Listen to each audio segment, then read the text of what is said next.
Hi guys, welcome back to my channel. कैसे हैं आप सब लोग? आई विश आप सब अच्छे होंगे और मैं हूं अलका। तो आज भी मैं आप लोगों के आगे मेरी सी सेक्शन से रिलेटेड एक इन्फॉर्मेटिव वीडियो लेकर आ गई हूं, जिसमें मैं आपको बताऊंगी कि तुरंत सी सेक्शन के बाद आपके साथ क्या क्या होता है और कुछ दिनों के अंदर आपको क्या क्या केयर करनी होती है।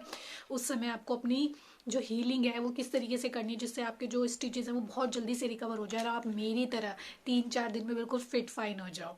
हाँ, मैं अपनी सी सेक्शन के तीसरे दिन बाद बिल्कुल ओके हो गई थी और 8 दिन बाद मैंने काम भी शुरू कर दिया था। तो अगर आप भी ऐसे चाहते हो तो इन कुछ चीज़ों का आपको ख्याल रखना चाहिए, ठीक है।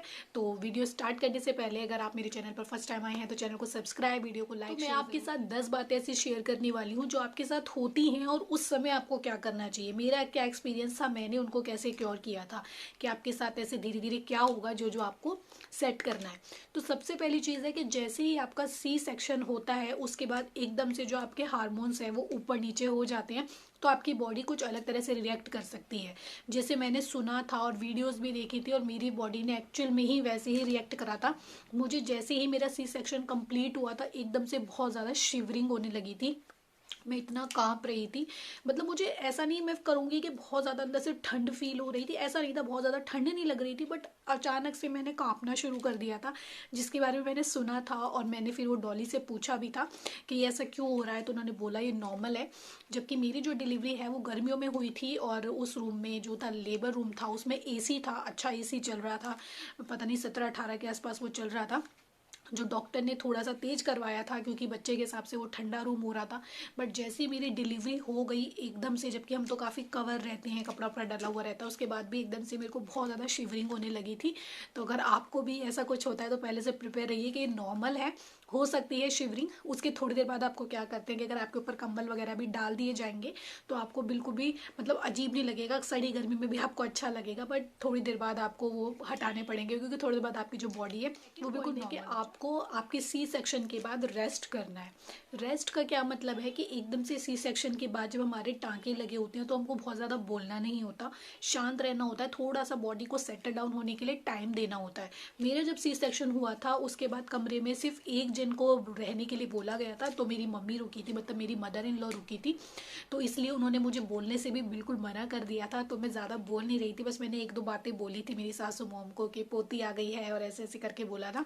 बट फिर भी मुझे जो नर्स थी वो बार बार मुझे मना कर रही थी कि आप मत बोलो उस समय पे ज़्यादा, क्योंकि हम एक्साइटमेंट में बहुत ज़्यादा होती है, क्योंकि सी सेक्शन के तुरंत बाद आपको एनेस्थीसिया दिया होता है तो आपकी नीचे की बॉडी बिल्कुल सुन रहती है, तब तक आपको कुछ दर्द वर्द का एहसास नहीं हो रहा होता, तो इसलिए आप एक्साइटमेंट में बोलते हो। बट वो डॉक्टर आपको मना करते हैं क्योंकि अगर आप ज़्यादा बोलोगे, ज़्यादा एक्साइटमेंट आपको क्रिएट करोगे तो शायद आपके स्टिचेस पर फर्क पड़ जाएगा। तो इसलिए आपको उस वक्त रेस्ट करना होता है, बहुत ज़्यादा नहीं बोलना होता। तो उस समय 1-2 घंटे 2-4 घंटे बिल्कुल प्रॉपर आपको रेस्ट करना है।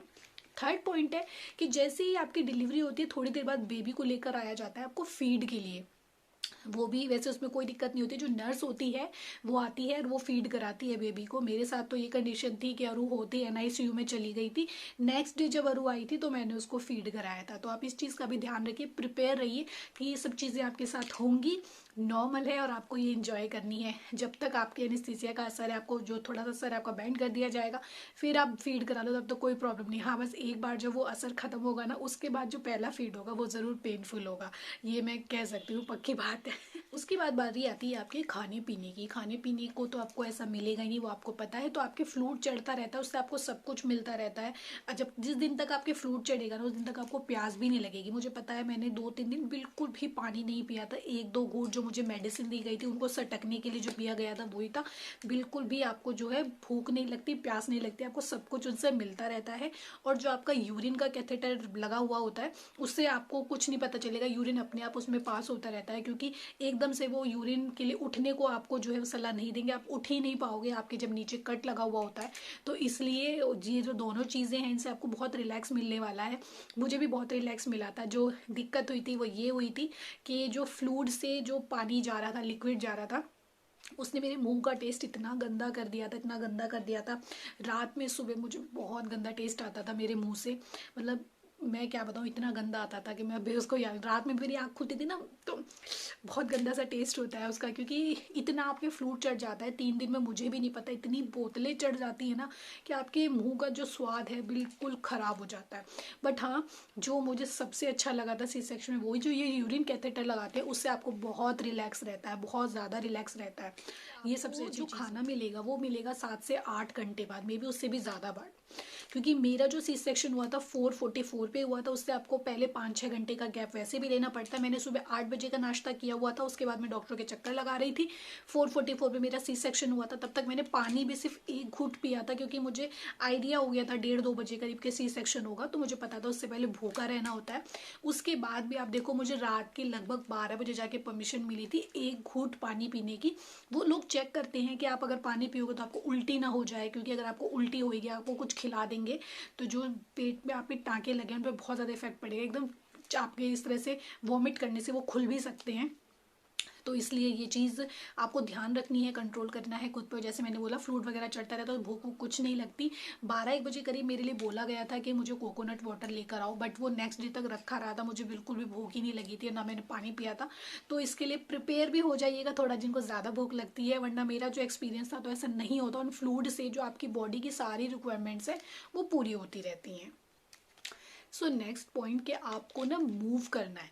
जैसे ही आपका एनेस्थीसिया का असर खत्म होता है तब नहीं करोगे आप, उसके भी आप कुछ घंटे बाद जब आपकी बॉडी थोड़ी सी सही हो जाएगी, जैसे अगर आपका रात में ऑपरेशन हुआ है तो मॉर्निंग में आप मूव ज़रूर कीजिए, थोड़ा चलिए ज़रूर। उससे क्या है, आपके जो टाँके हैं वो हील होंगे जितना ज़्यादा। वैसे मैंने देखा है लेडीज़ क्या करती हैं कि जैसे सी सेक्शन हुआ, बेड ऐसा पकड़ लिया ना कि 2 महीने तक बेड ही नहीं छोड़ा। उन्हें कहाँ दर्द होता है ये मुझे नहीं समझ में आता।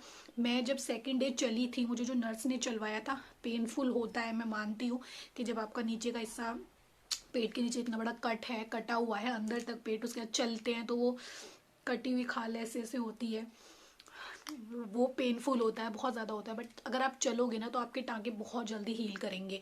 तो मुझे मॉर्निंग में नर्स ने चलाया था और इवनिंग में मैं अपने आप चलने लगी थी, अपने आप उतरी थी बेड से, उतरी मतलब अरुण की थोड़ी सी हेल्प से मैं उतरी और मैंने खुद वॉक किया और मुझे बहुत अच्छा लग रहा था। थर्ड डे शायद इसी वजह से मुझे चलने फिरने में, चढ़ने बैठने में बिल्कुल भी प्रॉब्लम नहीं हो रही थी।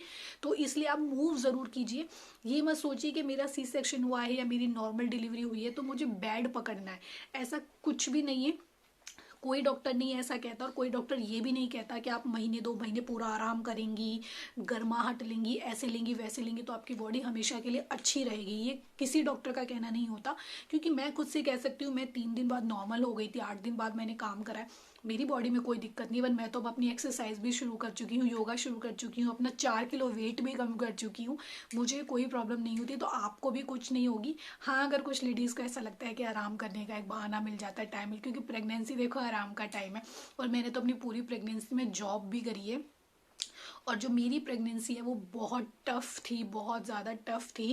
और मतलब जो मैंने ट्रीटमेंट लिया था वो भी लास्ट ट्रीटमेंट आप समझो प्रेगनेंसी का जो मैंने लिया था, जो बहुत ज़्यादा टफ़ था। बट उसके बाद भी मेरी बॉडी ओके है। हाँ, कुछ साइड इफ़ेक्ट रहेंगे शायद आगे चल के, जो मेरे बहुत ज़्यादा इंजेक्शन्स लगे हैं। मैंने जैसे एक बार बताया था कि मेरे 200-300 इंजेक्शन लगे थे प्रेगनेंसी में, जिसमें से 100-150 इंजेक्शन तो मेरे पेट में लगे हुए हैं, तो शायद वो आगे चल के मुझे थोड़ा बहुत दिक्कत करें। बट आगे का हम नहीं सोच सकते, 30 के बाद तो लड़की की जो बॉडी है वैसे भी थोड़ी वीक तो हो जाती है, तो उसकी चिंता मत कीजिए। बट हाँ, ये है कि मूव करिए, सी सेक्शन के बाद अच्छे से मूव करिए, चलिए, चलना बहुत ज़्यादा ज़रूरी है आप लोगों के लिए। सो नेक्स्ट पॉइंट कि जब आपका यूरिन का कैथेटर निकाला जाता है, वो भी मुझे बहुत बुरा लगा था जब उन्होंने ऐसा करा था। मेरा जो यूरिन का कैथेटर था नेक्स्ट डे निकाल गया था इवनिंग में, और उन्होंने बोला था यूरिन पास आपको खुद से करना है। तो यूरिन पास करने में प्रॉब्लम नहीं, एक्चुअली बेड पे से बार बार उतरना, मुझे ऐसा लग रहा था कि बाकी जो मेरे रूम में 2 बेड थे और एक सोफ़ा था, तो वो जो बेड था मेरा वो थोड़ा ऊंचा था, उस पर से मुझे उतरने में दिक्कत हो रही थी, मेरे पेट में एकदम से लग जाता था। और उसकी नाइट में तो मैं सोफ़े पे ही जाके लेट गई कि ये मेरे लिए ज़्यादा कंफर्टेबल है। तो मैं खुद से उठी, और मुझे ऐसे कहते हैं 2-3 घंटे में पास करना होता है, बट मैंने बहुत जल्दी यूरिन पास कर लिया था।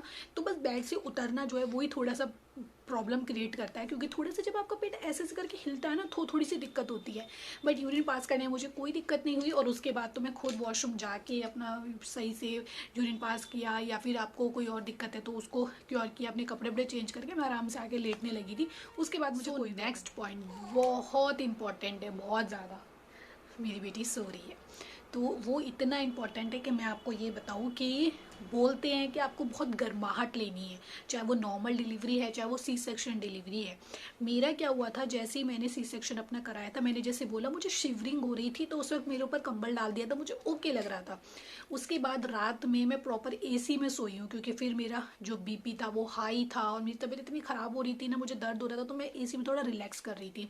नेक्स्ट डे क्या हुआ था, मतलब पंखा चल रहा था सिंपल, मेरी मदर इन लॉ आई थी तो उन्होंने मेरे ऊपर कंबल वगैरह डाल दिया था, मेरा सर ढक दिया था, तो मैं पूरी पसीने में हो गई थी। तो जब वो नर्स आई थी उन्होंने इस बात पर गुस्सा किया था, उन्होंने मुझे ये बोला आपको ठंड लग रही है। मैंने बोला नहीं, तो उन्होंने कहा जब ठंड लगे तो इसको ओढ़ो, आप अपने शरीर को इतनी गर्मी क्यों दे रही हो। फिर उन्होंने तुरंत एसी चलाया, मेरी बॉडी नॉर्मल हुई और मुझे काफ़ी अच्छा लगा। तो ये जो चीज़ है ना कि गर्माहट लो गर्माहट लो गर्माहट लो, ये इतना नीड नहीं करता। अगर आपकी डिलीवरी गर्मियों में ही हुई है तो ऑलरेडी आप इतनी गर्माहट ले रहे हो, कहाँ जाओगे उन गर्माहट को लेकर। और जब सी सेक्शन हुआ है तो प्लीज़ अपने टाँकों की केयर कीजिए, गर्मी गर्मी के चक्कर में मत पड़िए। मैंने कितने लोगों को ऐसे देखा है बिल्कुल सड़ी गर्मी में पड़े रहते हैं। मेरे रूम में भी एसी है, मैंने एसी चलाया था बाबू के टाइम पर ऐसे जैसे 5 मिनट चलाया, रूम ठंडा हुआ, थोड़ी देर रिलैक्स कर दिया, बंद कर दिया, ऐसे आप कर सकते हो। बट पूरी गर्मी में पसीने लेना ऐसे ऐसे करना प्लीज़ मत करिए ऐसे।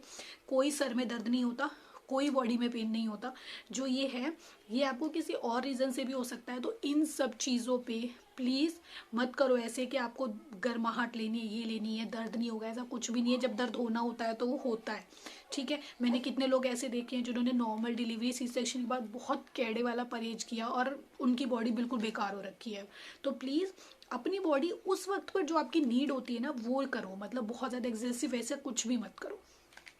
सो नेक्स्ट पॉइंट के आपको अपने स्टिचेस का ध्यान रखना है, उनमें पसीने नहीं आने देना, गीलापन नहीं रखना, बिल्कुल भी ड्राई रखना है उनको। कोशिश करो पेट के पास हल्का कपड़ा पहनो जो उसमें हवा पास होती रहे।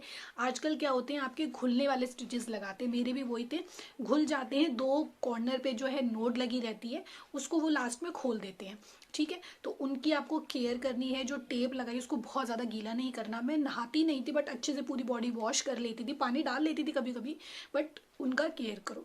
और फाइनल पॉइंट जो है स्टिचेस कटवाने का जो बेस्ट टाइम आता है, मेरे स्टिचेस 1 हफ्ते में कट गए थे, 1 हफ्ते में अपने स्टिचेस कटवाइए, बिल्कुल रिलैक्स हो जाइए, फिर अपनी बॉडी को टाइम दीजिए और अच्छे से हील होने का काम कीजिए, आराम कीजिए, खाना पीना कीजिए और बेबी को संभालिए। ये काम होते हैं सी सेक्शन के बाद। तो इससे आप बहुत जल्दी हील कर जाओगे, बॉडी हील कर जाएगी, आप बहुत जल्दी एक्टिव हो जाओगे, मेरी तरह जैसे मैं बहुत जल्दी एक्टिव हो गई। मैं बहुत खुश रहती हूँ, बेटी का पूरा काम मैं खुद से करती हूँ, अपने घर को देखती हूँ। हाँ मैं ये कहती हूँ झाड़ू पोछे के लिए मेरे यहाँ आती है, बट वो अब से नहीं, वो बहुत पहले से आती है, तो वो तो आती ही रहेगी, बट बाकी सब काम मैं खुद से करती हूँ। तो आप भी ऐसे बनिए, बहुत ज़्यादा मतलब मन में डर मत बैठाइए किसी भी चीज़ को लेके। सो आई विश आपको मेरी आज की वीडियो एंजॉयफुल लगी होगी, अच्छी लगी होगी। वीडियो अच्छी लगी तो वीडियो को लाइक सब और मेरे चैनल को सब्सक्राइब जरूर कीजिएगा। Bye bye.